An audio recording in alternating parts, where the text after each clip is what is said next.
Well, look, you've heard a lot of people talk about the futuristic things that Back to the Future got right and that they got wrong. But you know what? There's one thing those stories don't have. They don't have Larry from R&D from First Rule Film and Broadcast. Good morning, Larry Senneback. Morning, guys. How you doing today? Let's talk technology. What did it get right and what did it get wrong? Well, I think that's the kind of the fun conversation here is that on the internet yesterday, you couldn't miss that it was Back to the Future Day. It was everywhere. Right. And, Back to the Future made a lot of outlandish claims that on the internet, everyone wants to pick apart yesterday. I mean, yes. Things like flying cars, things like mass-produced hoverboards aren't here, and really outlandish things like the Cubs are going to win the World Series. Right. Like, ridiculous things. Right.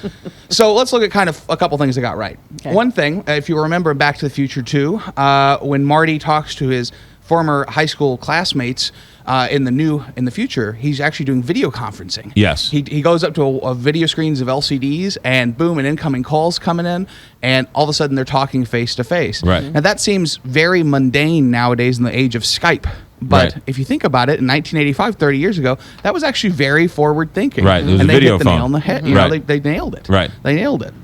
Another great example is wearables, smartwatches. And you might have missed this one if you don't watch carefully. But as soon as Doc and Marty arrive in 2015, it's raining. And Marty goes, hey, it's raining. Why are we sitting outside? And Doc looks down at a smartwatch on his wrist and goes, wait a couple seconds. And after 5 seconds, it stops raining.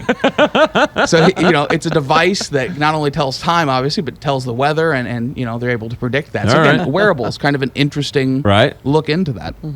An obvious one, drones.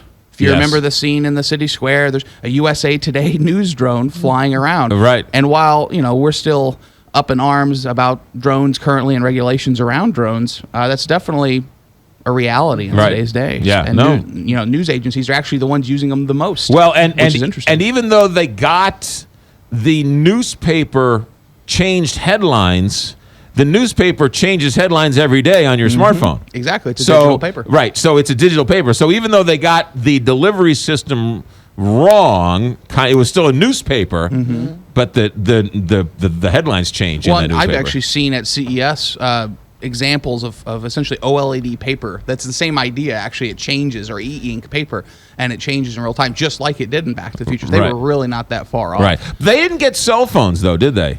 No, I think that might have been too big of a leap. I mean, they had cell phones at the time, but I don't think they could have imagined the miniaturization that was going to happen. All right, Larry, let me ask you this question, Mr. Wise One, Mr. Tech Guy.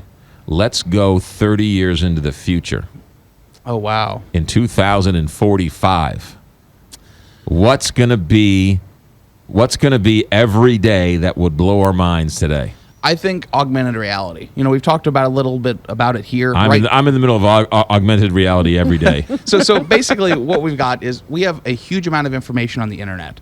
And right now the internet and the real world are two separate buckets. They're two separate things. If you want to go look up, when a particular movie is showing, you have to whip out your cell phone and go to the internet and look that information up. Yes. I predict in the next decade to a couple decades, augmented reality is going to merge those two. You're going to have contact lenses, or you're going to have glasses that are just like your normal glasses or contact lenses, but they're going to take that internet-rich data and they're going to layer it over the real world in a very seamless fashion. And of course, the first couple that are coming out, like HoloLens that we're getting in 2016, Right. are going to be an early iteration of that. So you're going to say that I'm going to have directions on my eyeballs to get me to the store. Absolutely. And I can imagine going into business meetings where you've never met anyone in the business meeting, and I'm looking at you and it's doing facial recognition. It's telling me, all the information about this them. is a radio host, and all your bio and everything like that. And we can immediately have a conversation via social networking and things like that. Ladies and gentlemen, that is why he's our guy. He's from R&D. Put your lab coat on. Get back to the basement. From First Rule Film in Pelopolis,